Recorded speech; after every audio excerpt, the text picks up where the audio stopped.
Let's begin. And I want to thank you all for joining in. Thank you all for yet again placing the trust and taking this to whole another level. This portrait class, as you all know, I have kept it completely open, only to those who have learned from me. You all know each other. You all are from different batches. You can all communicate between each other within the group. There are people all the way from the first batches. Vishak here, Vishak is here, has joined in. There are people all the way from the very first batch to the all 8 batches, and that is the beauty of this. That is the beauty of this. And yet, it is as full as I would have for any other class. I am myself surprised. Ansari was telling, dude, this is superb. Like this is just so much. And the fun part is I myself have, like, how many drawings have you seen me complete portrait? Like 3, 4. I myself have posted only 4 complete portrait drawings, and you're like, like it is. Then I think this shows the quality, the level of trust that you have placed in me. Although it does feel a little bit burdensome. Oh my God, I have to carry, but it's okay. It's okay. Like I start my day by lifting heavy every morning. So it's okay. That's a dumb joke there, but it's it places that immense level of reverence that I have for you as well. Thank you so much for this trust that you Niranjan, place has in me. Rasika come in? Rasika's iPad has come in. I don't know if Rasika is here. Because she's messaged in the group. Someone let me in. Like. Yeah, she was in. She was let in. Tell her to Yeah, come in yeah, again. I got it. Again. I got it. Yes. Got it. Yes. 1 + 6 was 1 + 6. Okay. All right. So to start off with drawing the portraits, I want to know how many of you here have at least made an attempt at drawing portraits. Yes. That is something. So Beena here. Hey, Beena, can you show yourself here? Beena, where is Beena? Beena is the invisible person. Yes. Hey, Beena, why don't you unmute? Show yourself. Yes. So Hi. Beena here, let me put Beena on spotlight. Yes. Beena here is part of this portrait class as a special prize. So all those of you who are part of the B8 knows the level of involvement, the level of output that Beena had produced, and this is our gift from Soulflow to Beena for her contribution. Yes, so welcome. This was an exciting gift. Thank you once again. Yes. And she's a silent person, but don't worry, she's like Dravid. Like in cricket, like Dravid. Silent but very, very resilient, like the wall. You will not believe, and I'm expecting big from you. I'm expecting big from you.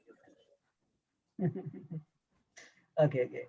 So I want to know how many of you have at least made an attempt at drawing portraits, whatever sense. I know Ishita has tried mural drawings.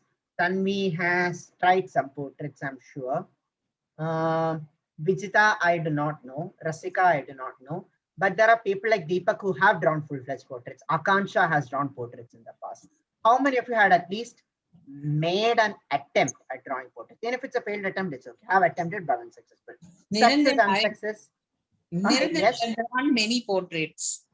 Yes. Usha has drawn many portraits. Yes. Yeah. Success, unsuccessful, it's all very, very relative. It's all very, very relative. See, there is something that makes portraits almost that very, very attractive that we want to draw. The thing is, we can approach still life. We can approach all of it, but portraits carry a certain life to it. For example, I am here. I'm here. I look at you this way. I become one life form that you can draw, that you can feel the life you can absorb, and there is a certain pride that you get from deliberately getting something lively onto paper. Now, if I just slightly change my expression, if I get to this expression, I become a completely different subject to study. If I just change my lighting, for example, I turn this off, I become something new, right? So there is a beauty about portraits, the liveliness that we want to get on the paper. We are life forms. We empathize so much more with life forms rather than drawing lifeless objects. And also there is that variations. We can end up with endless expressions. I can have this, I can have this, I can give off its easy smile. Either ways, whatever it is that I go, it brings in that's different things. The first thing that you want to know when we are drawing portraits, the basic introduction that you want to know when we are doing portraits is observation. Drawing portraits is a test in observation. When we are drawing portraits, when we are drawing still life, we are used to detailing. We are all so experts at detailing. We have learned detailing, we have learned this. We're also used to detailing out all those small elements.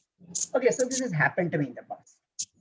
When my first attempts at drawing portraits happened when I was in 7th standard or 8th standard.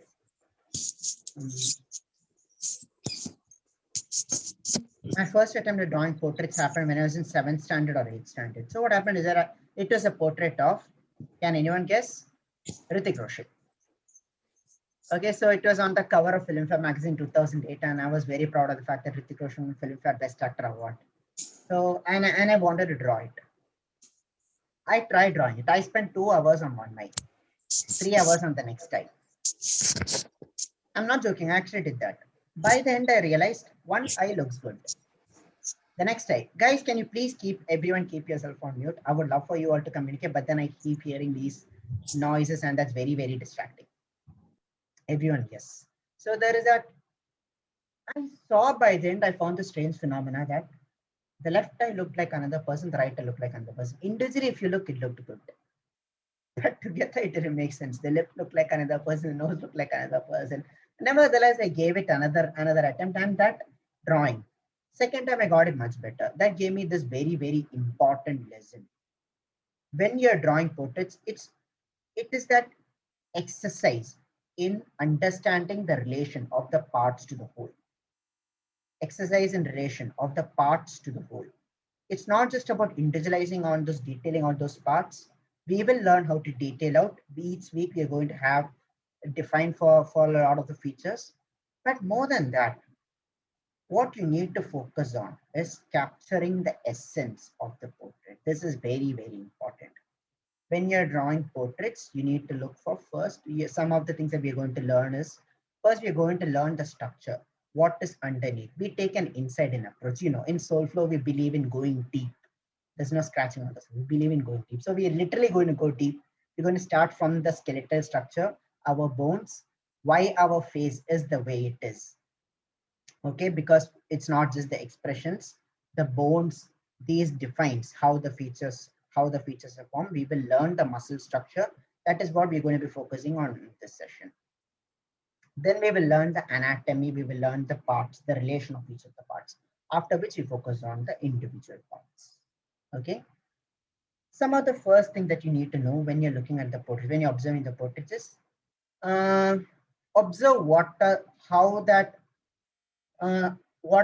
is the way in which the portrait is looking. Traditionally, there are 3 basic views. First is the full front view, the one in which you're used to seeing me all the time in my sessions. The full front view was the most conventional, direct, and it's very, very straightforward. In that, we can see the features very, very clearly. Eyes are very visible, nose are very visible, lips are very visible. It's very great. It's excellent for studying. It's excellent for studying each of the features. Ears are not that visible. Ears are not that clear. Then it's excellent for studying features. But the problem with this thing is it lacks a certain depth. When we're taking portrait photography, I don't know if you noticed, but a lot of the modeling photos, they don't typically take a photo that looks up front because it looks a little weird. They just slightly turn the face a little bit.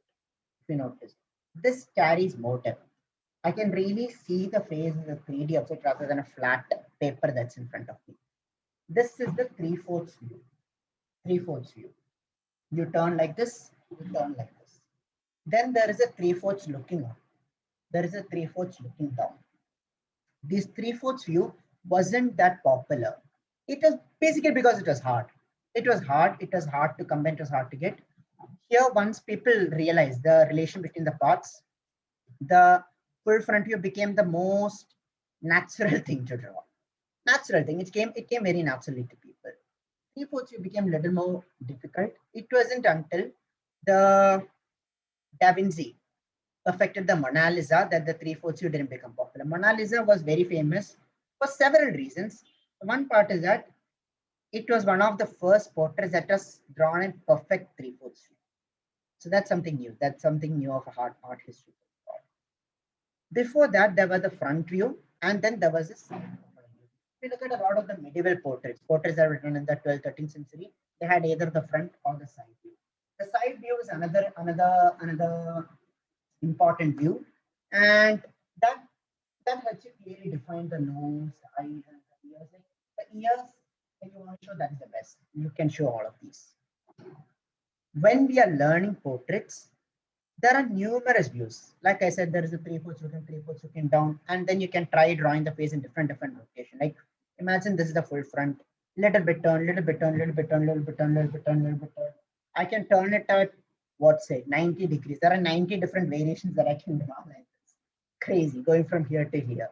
90 different variations that I can draw. There are so many variations that you can do. Each one of it brings with it certain things. There are the expressions that you can add to each of it. This is an introduction to drawing portraits. Hopefully, we will continue to be sitting for several sessions together, and we can perfect each of these expressions with this. But in this introductory session, what we are going to be learning in this introductory course, what we are going to be learning is learning to draw the portraits in 3 different views, basically. The typical front view, 3/4 view, profile view. And the practices that we are going to be drawing is going to be designed in that sense as well.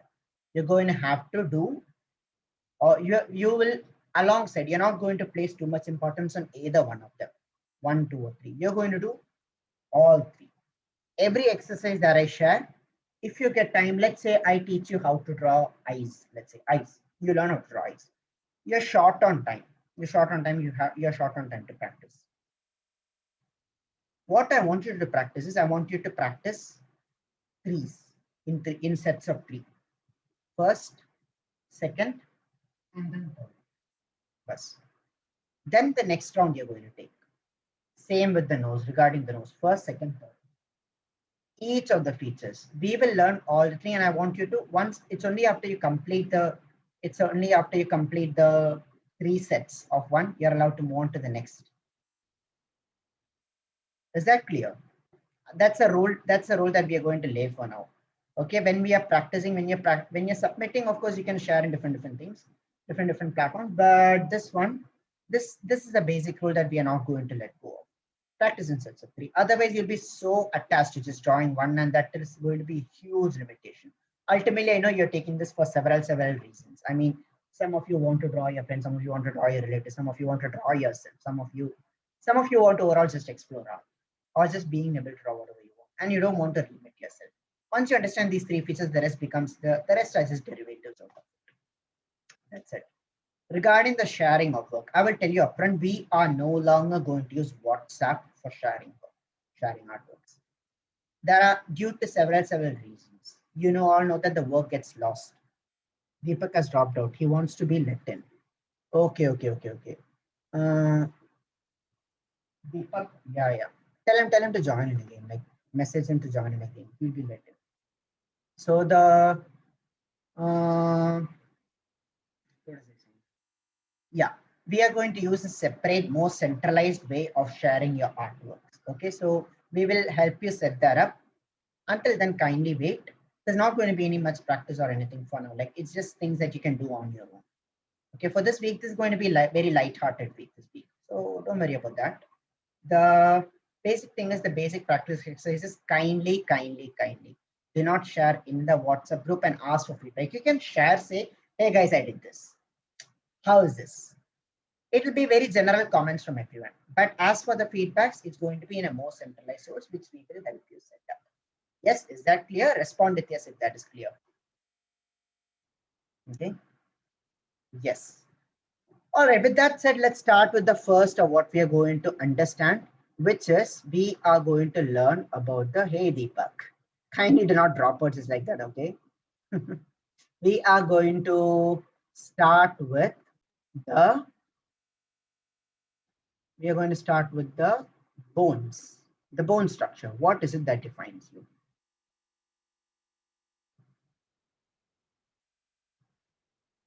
This PDF will be shared to you after the class.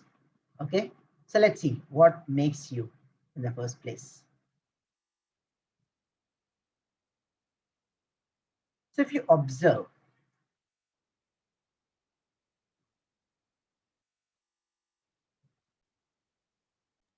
if you observe the bonal structure of your thing, there are certain key areas I didn't look into. We pay so much attention to the features. We know the eyes will come here, we'll draw the nose and all of it. But yes, she tells in. So, but before that though, when we draw the face, let's say when we are drawing the frontal part of the face, there's a certain bump that is reflected on your face. And as I point out certain things, I want you to feel. The best way to learn portraits is to touch and feel, like really touch and feel your face, the projection as it comes out. The first thing we're going to learn is think of the skull as different parts. There is a frontal part. There is a frontal part, which I call the upper skull. So the whole shape of this is, it's coming off this way. This will be reflected in your art. This will be reflected when you're basically adding the skin folds, drawing that and all of that. Under no circumstance you're going to hatch it as straight. I mean, you've seen a lot of portraits in which people just have straight, right? It just confuses the eyes. It just seems like there are bruises and scars. Understanding the structure will help you define each of them better. There is a frontal part. Then there is a side part, which I call the zygomatic. The zygomatic bone. So this defines the chin, the jawline, all of that comes here. Then there is a lower part. There is a lower part. Okay. And then of course this, looking in depth, looking all of these in depth, let's look at each of these parts here. The very first thing that, is there a question? Zygomatic is a cheek. Yeah. Yes. Zygomatic bone is a cheekbone. Zygomatic bone is a cheekbone. So the first of the major parts that we're going to learn is the frontal part. Okay, so this frontal part is the region that covers the forehead, and this part is called the major part. The part which projects the most is called the frontal eminence. The frontal eminence. You don't have to bother yourself with the term. Realize that these exist, and that will help you create portraits with more depth and more realism, sense of realism. Okay. So this shape is what that is bouncing outwards. See, it's bouncing outwards. You can of course see the division. If you look at it closely, you will be able to see the division of it coming like this way. Then there is, if you look at the forehead, it's not coming off as a round ball like this. A lot of times when we draw portraits, we tend to make this look like a little ball, and that looks like a doll, or that looks like Dora the Explorer. Not a real portrait, not a real person. A real person will have this folding in, or rather you can even represent it as a flatter surface, which just goes this way. This flatness, okay, this flatness, it is represented in your portraits all the time. So if you notice so right now as I talk, Vijita has her head slightly turned, and I can see she suddenly got shocked when I pointed out her name. Vijita's head is slightly turned, and I can notice the light reflection on her. If you see that, I can see when there is that light reflection, I can see this strong lighting source that is here, hit here, and then there is a strong sense of shadow. If you notice the portraits, when we understand the light and shadow, you will see that there is a strong shadows are for an object in which light source is coming from the side, you will see strong shadows that are hit here. Strong shadows. This is always reflected in your thing. This session, like think of more of it as a part in which you are just reflecting upon what you already know. These are things that you've observed. Just listen, just pay attention, just reflect. It will come. When we draw, you can later study this in depth using the PDF. I just want your complete attentiveness here. Don't have to stress yourself by taking down notes or anything if you don't want to. People have different ways of learning. Some like to take detailed notes, some don't. It's okay. I just want you to pay attention.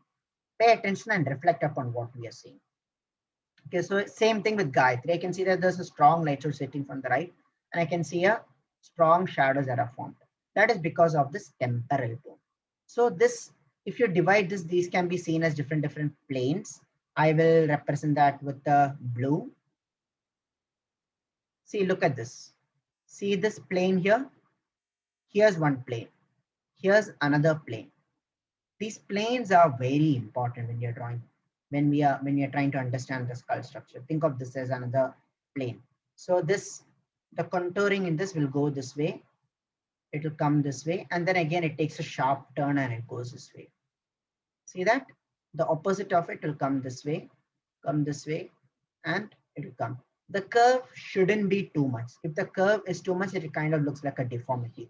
You want to smoothen the curve. This lot about this understanding these contours and these forms is about getting intimate with your own form as it is. You will have to perceive, you'll have to be involved, you'll have to pay attention, you'll have to be so attentive that you're literally able to see yourself as in third person. That you should touch and you should be able to feel, you know, like, is this curve coming out this way? Is this curve coming out this way? And as you draw, that knowledge is going to help you. And then we have this major part, which is the eye socket. These eye sockets, when you draw the eyes, you need to realize that the eyes are in between this eye socket. The eyeball, this eye socket comfortably contains the eyeball, which is a large round within this. And a visible part of the eye is very small as compared to this eye socket. See, our eyes are literally small here. You have the eyelids here, you have the upper eyelids here, and then this part, right? This part here. This is literally called the brow ridge. This part is called the brow ridge. So it's like you can touch and feel, it's like a sharp ridge that is formed here. It's like a sharp ridge. And your eyebrows, it is located from within this. So inside this, it starts, it goes out, and here on the outer end, touch and feel along the outer end of your eyebrows, you will feel that it is located at this projection. Yes or no? Yes, respond with yes. If you can feel that the outer end is at this projection, see, just touch and feel. And this inner end, notice where I'm marking this inner end is inside, is below this ridge, like what you see. So this defines the shape of your eyebrows. A lot of the times what I've seen is when people draw eyebrows, they just draw it as a flat thing, and that is very unexpressive. You will have to understand the structure of the bone, how it goes out, how it's reflected out. Projection that is formed here as a result of it. Your eye socket has to be bigger than the eyes. Once we understand the features, the relation of these eyes, we will see how this fits comfortably within this. Okay, Niranjan, one question here. Yes, Rasika. So, Niranjan, the eyebrows, where will they fall into? The will eye go socket. Inside the socket or above the socket? No. It's always okay. So when you look at this ridge here, let me clear this and go closer within this edge here. A lot of this to understand, you will have to feel that part in your body as I say. So Rasika, look at this one here. This is your ridge. If you touch this part of your face, as I say, you can actually feel that this sharp canyon like thing here, and then there is this thing that goes downwards, after which you can feel your eyeballs. Yes, this is where the part where the eyeballs are. Yes. Right. This is the part where the eyeballs, you can start feeling the eyeballs and it bulges out. Typically, I mean, not typically, in all cases, it just bulges out this way. So your eyebrows, if you look at it, this is what I was saying. Your eyebrows, if you look at it, at here, it's somewhat inside. Somewhat it is inside, and the outer edge is here. Whereas when you come here, though, it tends to be here. See that somewhere along here. The depth and the strength of the eyebrow varies for people. I'm an example of a person with very, very thick eyebrows. Sansari herself is a person with rather thin eyebrows. So it varies. These are the areas where, like these differences occur. Jyoti is in. These differences occur. Okay. Next, going below that, the next part, this is your zygomatic bone. This is your cheekbone. Again, you don't have to worry yourself with the terms or anything, but understanding is always useful. This shows in the face when you're drawing as a rather sharp area here. It's hardly soft, even for people who with who you think as rather like very chubby face, you will see that there is a sharpness that is reflected on the face. The sharpness that is reflected on the face. So this part comes here, the sharpness, the sharp features comes here. Okay, the zygomatic bone. And then below it is what you call your dental arch. It's literally what it's named, dental arch. It just supports your tooth. That's it. It just supports your tooth. This part here. See this? This part. You can just touch and feel. See, the form of this is like this, like it's like one of those Nivea skincare for men, that kind of dabba. In fact, we will learn this. Their entire tooth, this is like that dabba. See, it comes as a round. Another common error that I've noticed when people draw face, this part is they tend to make it flat. They tend to flatten it. Rather, this you have to see it as projecting outside from the face. See how it's projecting outside from the face. Just touch along and see. You'll feel that projection outwards. Get familiar with each of these contours along the face as it goes in, as it goes out, as the where it projects, as it comes out, and all of that. And then below it is your lower dental arch, and then there is this jaw, this shape. So this shape for some people is very, very, if you look at, for example, Robert Pattinson is a very good example with a very prominent jawline. Brad Pitt is another example with a very prominent jawline. For some people, it's not very visible. But either ways, this bone exists, and this largely contributes a part in defining the face. So your face is not a round per se. And as we will learn to draw the face later, we will draw it as a round on which we will add this dabba thing. This is the basic on which we are going to draw the face. Yet it's not just this. As we get to drawing the features, you will have to equally pay attention to each of these smaller things that contributes to making the face. Okay, it's like the structure of a building. Are we clear with this? Yes. Yes. So what's the biggest takeaway? I want to ask you this. What's the biggest takeaway from this 20 minutes that I just spent explaining all of this? How would you apply this to your portraits? Tell me. Drop in. You can unmute yourself, speak. Unmute yourself and speak. I want to see that. I think it's important to know this because this will come handy in rendering. First of all, I can actually visualize myself rendering it, like using this concept to render. Second, this is useful in proportions because if we know how big the hollow is of eyes, we won't make an eye bigger than the hollow. Yes. Or we won't accidentally make that eye in the nose cavity. Yes. Yes. Yes. This is great for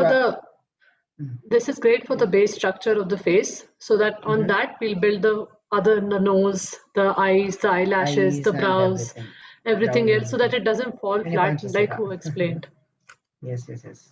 Base structure would be the main thing here. The bone framework would help us to like build the skin on it. Build the skin on it. So if you notice, a lot of these game designers, these 3D visualizers and other people, they literally make this network model of the skull and of the face, and you can see how they create something like a blueprint. Something like a blueprint, how they create these detailed phases out of it, right? Detailed phases out of it. So this is according to me, where this applies, like Rasika said, is when you render these parts, and also when you accentuate on some of the most common parts, some of the most important parts which contribute to making your thing. For example, some people are very prominent on it, that gets it. And you will no longer start looking at your face as this flat, this balloon. Rather, you will pay attention to each of these smaller things. Just studying each of this is a big thing in itself. Let's study similarly, there is a side view of this as well. So mostly when we draw the face, we will be drawing it as a large round. Okay, so this is most often Oh wow, I didn't even get that. I don't know how I even got that. So by this is the first session in which I'm successfully using my back compat for a group class. Back compat for a group class. So it's what you say. I have been practicing this to just to kind of get used to using this. Okay, so if you most often what I've seen is when people draw the side view, side face, they either narrow it. We hugely underestimate how wide our head is. We tend to draw it like this. I mean, we have large brains.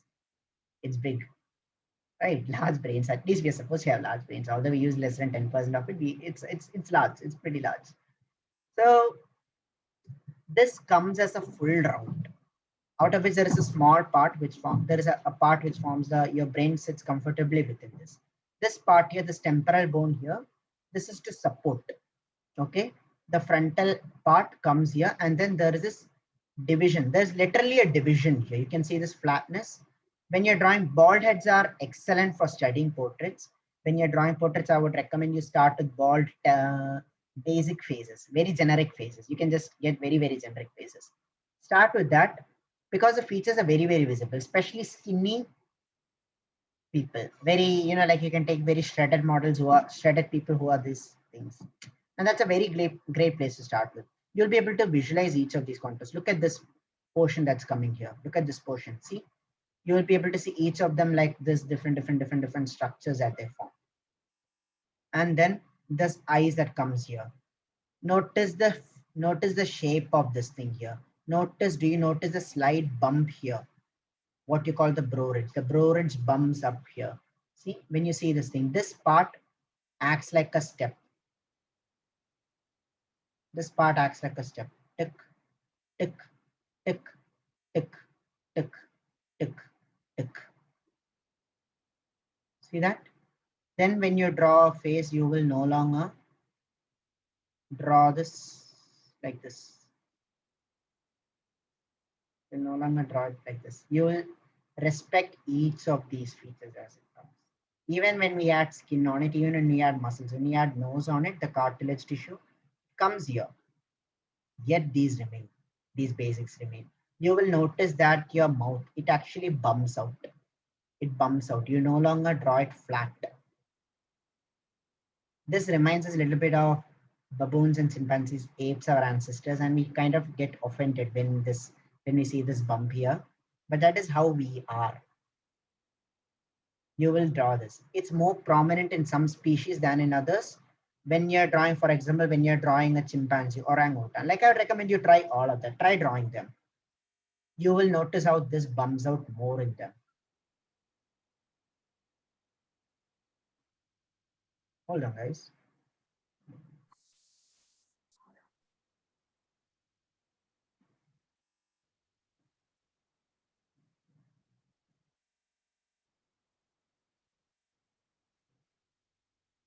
Yeah. So you'll notice how this bumps out in them more than in others. Pay attention to this. Pay attention to how this casket comes here. Pay attention to how sharp this thing is. So when we draw this with the thing, we will attach this neck here. The thyroid glands come here, and then yet this shape is more or less defined this way. So our neck structure will come from here, and it'll all be supported here. Yet this plays a very important part in all of this. Yes, pay attention to it front and to the sides.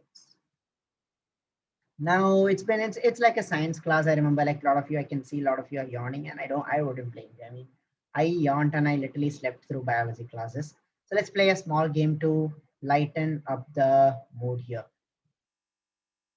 Okay, so I will, any one of you, I will request, you can come for a remote control. Okay, anyone can come, and can you match the self-portrait with the artist? Who wants to come first? This is one of the great masters with the thing. Let's see, who? Can I? Yeah, fun game by Sensory. Okay, Ishita wants to play. Go ahead, Ishita. Van Gogh is the one with No, wait. You have to annotate on the thing. It's like, remember in the classes, the teacher would call on the board and ask you to draw on the board like Oh, that. okay. I can use Yeah, it. Then, okay. Yes, yes. So shall we? Yeah. Share clipboard. Oh, no, wait. Do Yeah, I can need to you? get, oh yeah, I found the access. Sorry. Yeah. You can like, yes. Go ahead. Can I finish? Yeah, finish, go ahead. Okay, 1 second. There's Frida. Let's see, Frida is here. Frida is here. Leonardo da Vinci. Da Vinci. Hey, Picasso. hey, you're moving away from there. And then there is the ultimate master of masters, Self-love. Yeah. Self-portraits I are hope it's fun. right. Yeah, it's right. Congratulations. 5 points to Ishita. Sansari is more generous with point distribution. I'm more stringent. You should know about it. Okay.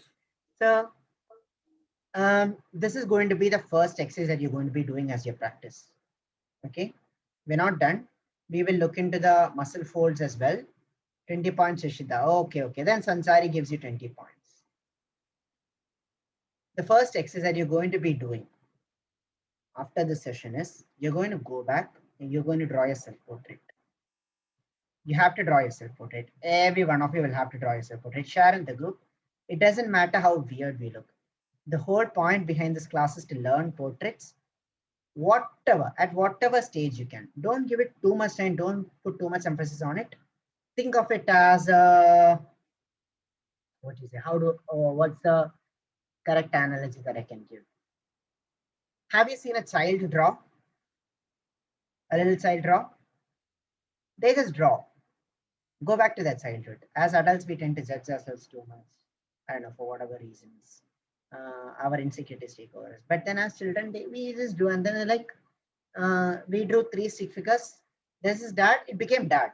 Mom became mom. Us, it became us. Sometimes the arms became longer than the leg. Like, because, like, we drew them parents as taller and then the arms would go high, right up the ass. It's okay. Right? I want you all to go back to the thing, whatever, however you can draw. It's cool if you can draw excellent. If you can already draw very good, for example, Gayatri here is already an accomplished artist, right? So she might be able to talk out a beautiful portrait. Akansha has drawn some beautiful portraits. Usha might be able to. It's okay. If you cannot catch up, it's okay. The point is to improve along the face. Every week as we learn, you're going to work upon, you're going to build upon it. After we learn how to draw eyes, you're going to have to correct the eye part of it.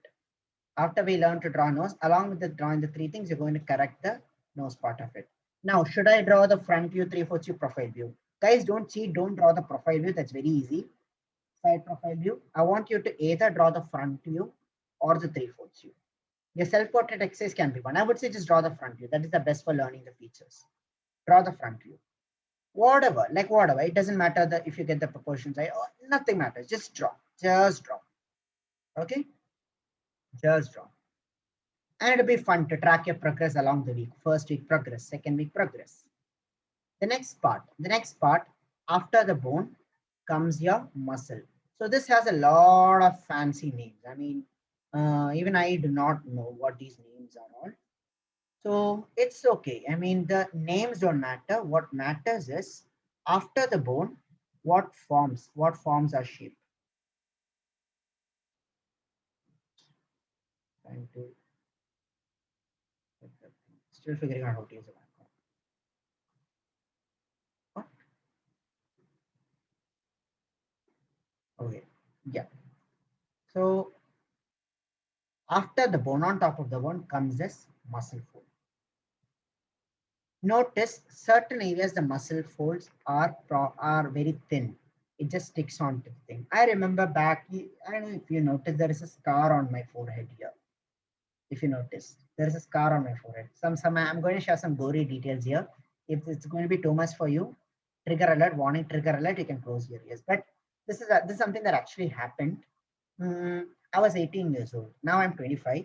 I was 18 years old when this happened, when this incident happened. I was riding downhill. I fell down the slope. And my head hit a rock there. Fortunately for me, it wasn't a direct collision. I hit and my head reflected and it hit. Had it was a direct collision, this class wouldn't even have happened. I would have been finish then and there on the spot. But anyways, lucky incident, then it just, like kind of crashed and there's a scar that occurred as a result of it. It's an inverted V and that is the shape of the rock. So what happened is that the people there, I'm not getting into the very specific details because very gory, but the people that literally said that they could see my skull. They could see a white portion. The muscle here is very weak, very loose and very weak. A direct cut here will reveal your skull just like that. And also it's a place of very, very important, lot of important veins. So it was bleeding like hell. Fortunately, I held up till I could reach the hospital, but it was rather brutal. I said all this to say that there is a narrow layer of muscle here. You can look at how the muscle and how this is reflected in our skin in this diagram. Notice the forehead, this part, what you call the forehead. These are called the frontalis muscles, and these take up. So even when you're drawing the skin tones, you're going to have to hatch following these. These goes this way. Like exactly if you can understand the muscle folds, how they go, your rendering of the portrait becomes very, very easy. This is your ready reference to go to every time you're drawing, you're entering the portraits. Okay, it's a rather thin muscles and this takes on exactly the shape of the skull as you see it. If you can notice, it's flatter here as compared to how it's rounder here. It's flatter here as how it's compared to rounder here. Head injury explains to many things. Thank you for that, Sansari. It does explain many things. Okay. This is the first part. Then another major muscle fold that comes is this part that connects the forehead to your nose. This is called the corrugators. See this? This is a muscle that stretches and this holds these. That's holds this. So you have this muscle here for the nose, which is called the nasalis. You have this muscle folds here, but this is stretched, this bend and this as this surrounds this one here. There is a separate fold that stretches and it connects here with shapes like this. Then there is this part. So your eyes are seated comfortably within your eye socket. So Rasika, if you notice, this is how big your eye socket is. Look at this. Look at the size of this muscle here. This is how big your eye socket is. See? Yeah. As compared to, compare this with the anatomy drawing of the skull. This is how big your eye socket is. See that? And your eyes are your eyeballs are located within this comfortably. The visible part of the eye is very small. Much of it is invisible, and this is comfortably held with these tight muscles here. This is another important muscle fold that will play a very important role when you're trying to understand the face. Another important muscle thing. Then there is this cheek muscle. See this? It stretches and it holds this. Stretches and it holds this. Cheek muscle. Stretches and holds. Then there is another, then this part. This is another major part. So this part, as we had learned, it just projects itself out. Like it projects itself out this. And this is again held together by another group of muscles.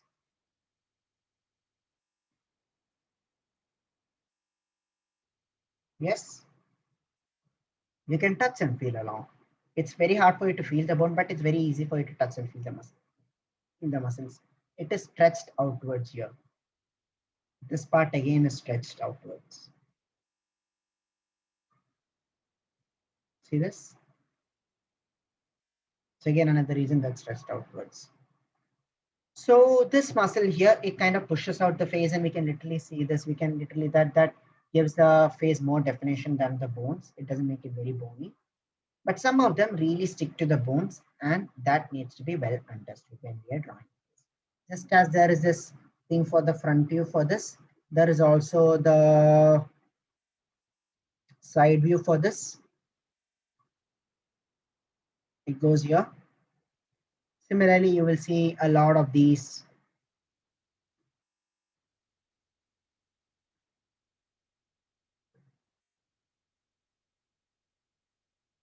Folds that come here. It comes here. See, there are these muscles that holds us tightly here. It holds us tightly here.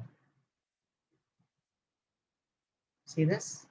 And then notice how this is held tightly here.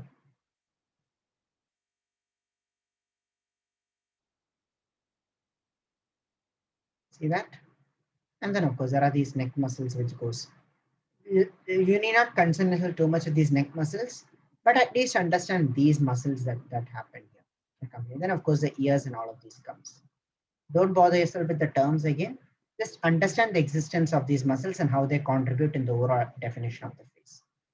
Yet the bony structure remains here as well. As you notice, this forms this step-like structure. 1, 2, 3, 2, 3, 4, 5. See that? It still forms that. You can touch and feel. Yes.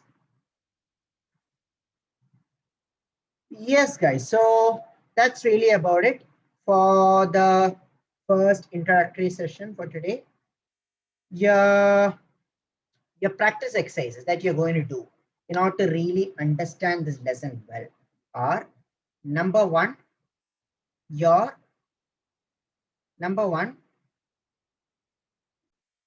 are going to have to take a good printout of this. See, there is nothing to ask for feedback in this. So you need not worry about, like, you can share the work in the group and say, hey, I've done it. And that will be a good encouragement for everyone else. What you're going to have to do is, this is for your own study. You're going to have to take this PDF will be shared to you. I'll also share with you separate images of this bone and of this thing. What you're going to have to do is take a good printout of this. Take a good printout of this. Take a set of tracing papers. Trace along these. The bone. You're going to have to use a color marker, just as I used this to mark and label along this. You're going to have to mark using different colors these parts of the bone, on these parts of the bone, front, side. Similarly, you can mark the muscle folds as well. You can overlay the bone over the muscles and see how they contribute to each other's making. In your own way, get a very, very good understanding of the structure of the face. What makes the structure of the face? You can spend as much time as you want on it. You can literally, become Da Vinci's yourself, like immersing yourself into the study. And it becomes very interesting, the insights I can open up to you, where it falls, where it comes, and you can share your experiences in there. Share your experiences. Hey, check this out, see that. You can do all of that. So take printout of the bone, but mark out. Don't bother yourself about remembering the names. That's not important.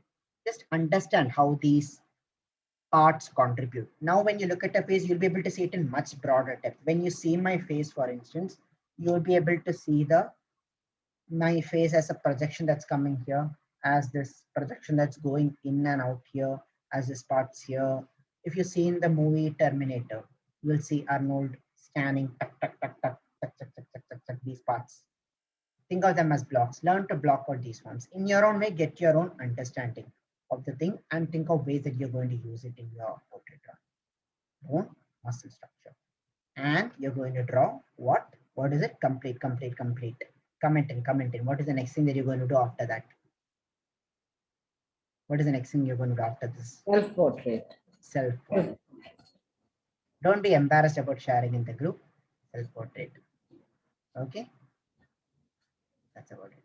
Now, if you have questions you may ask, it's open. We are open. This is the homework till tomorrow or for the week? Okay, so we will have a session tomorrow where we are going to understand the proportions of each of these parts, study the relationship of each of these parts, how they think. So that's the first thing, like even after drawing your first portrait. Now, right now, you might not know the space between these, like, where these are exactly located. You might be able to trace and draw, you will be able to guesstimate. Okay, we will do that.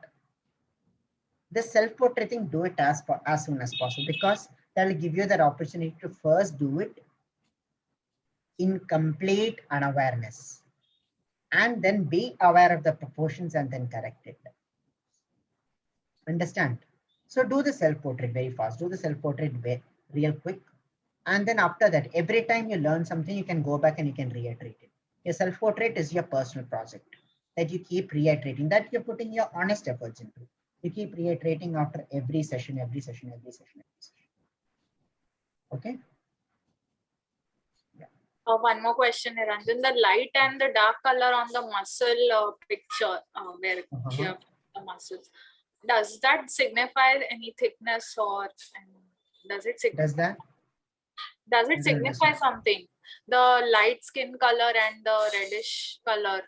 Okay. The muscle. So on the muscle thing. So the all I wanted to show in that drawing was it's a 50-50 diagram, right? It's like two-face. It's like that character two-face. So all I wanted to show was that how the muscle is, how the diagram, how the muscle is, and how you actually look up beyond the muscle. Like we cannot visualize ourselves as pure muscles. We're just used to seeing this layer of skin.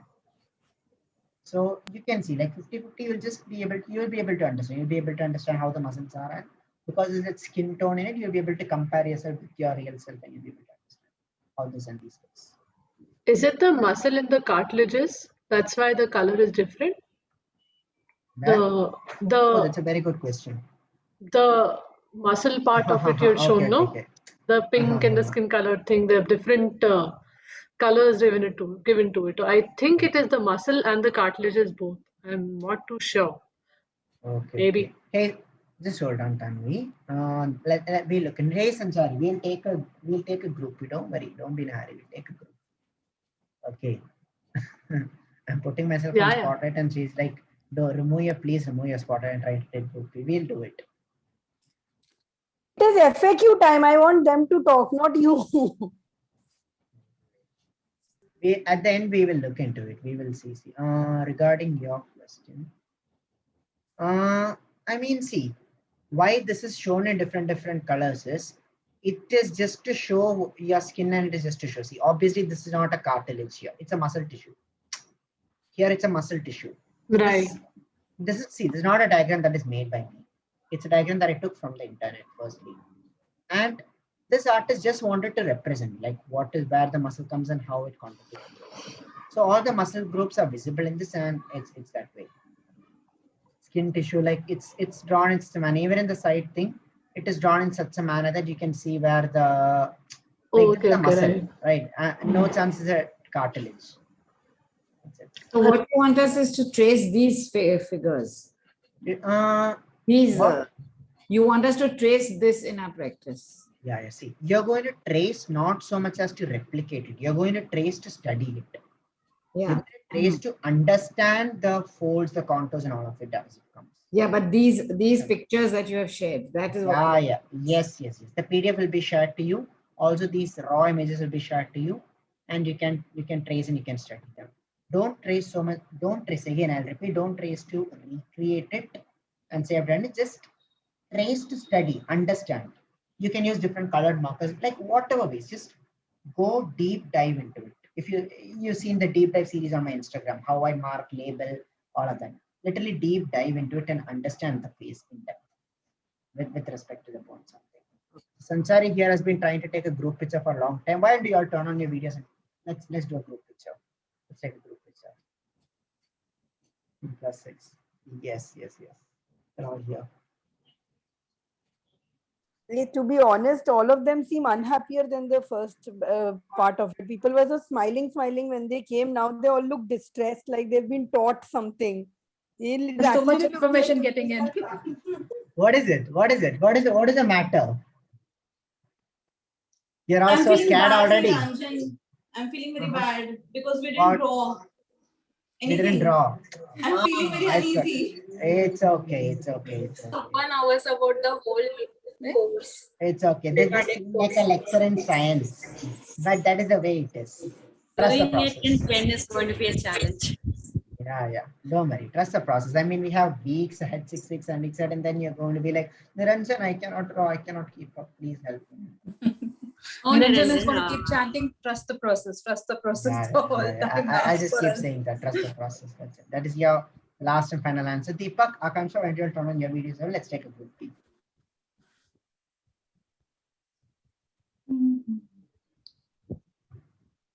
Guys, Deepak, are you here? Akanksha? 1 plus 6, who's 1 plus 6?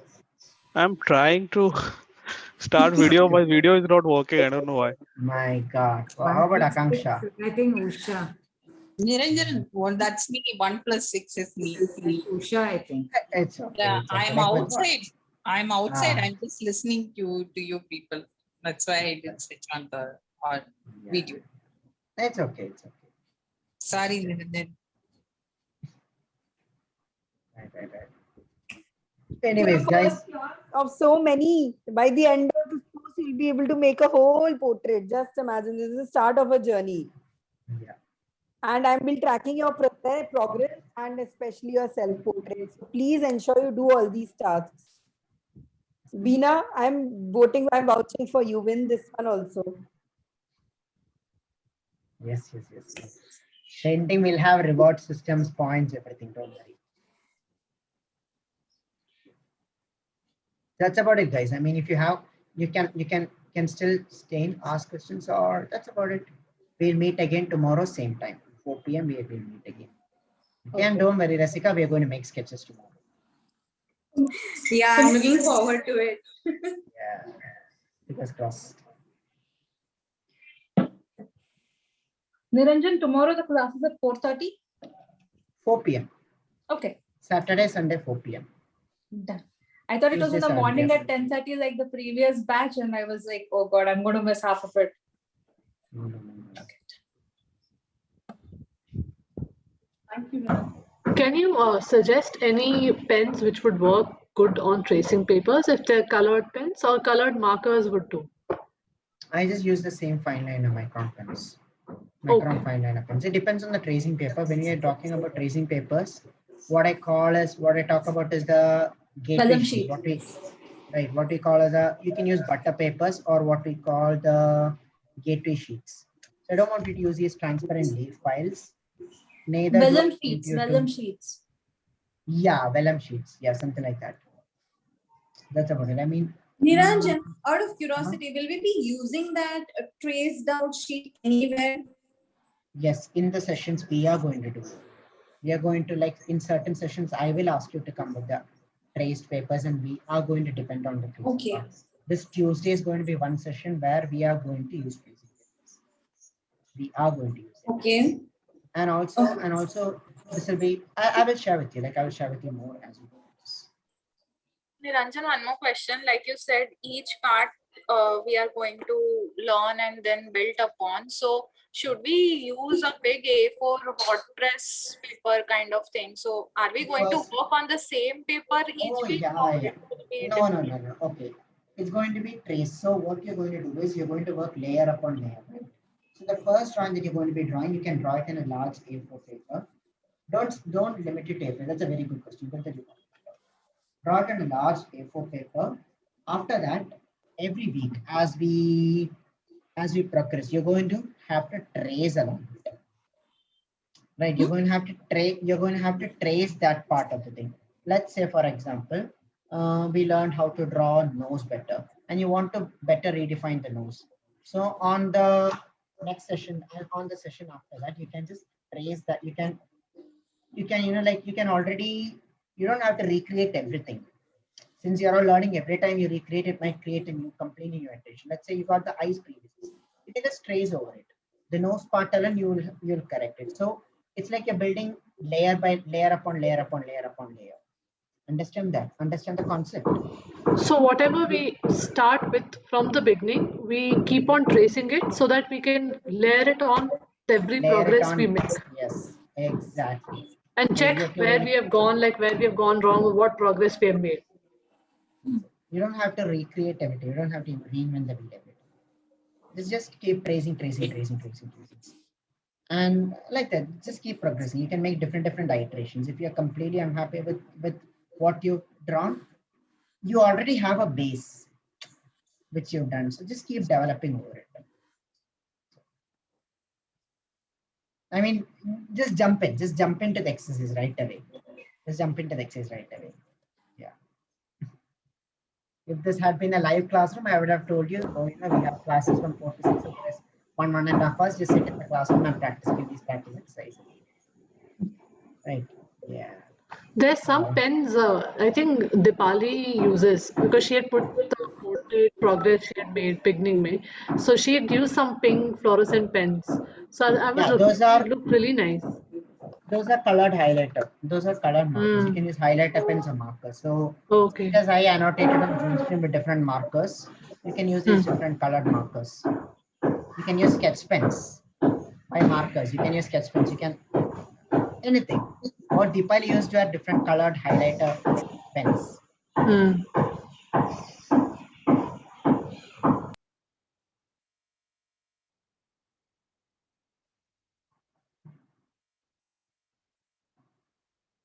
Yes.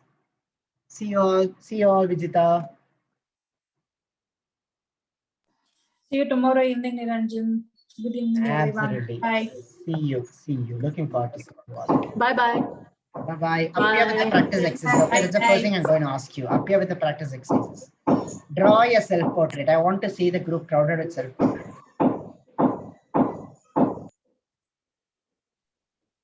Okay, bye. Bye-bye. Bye, Rosina. Thank you, Niranjan.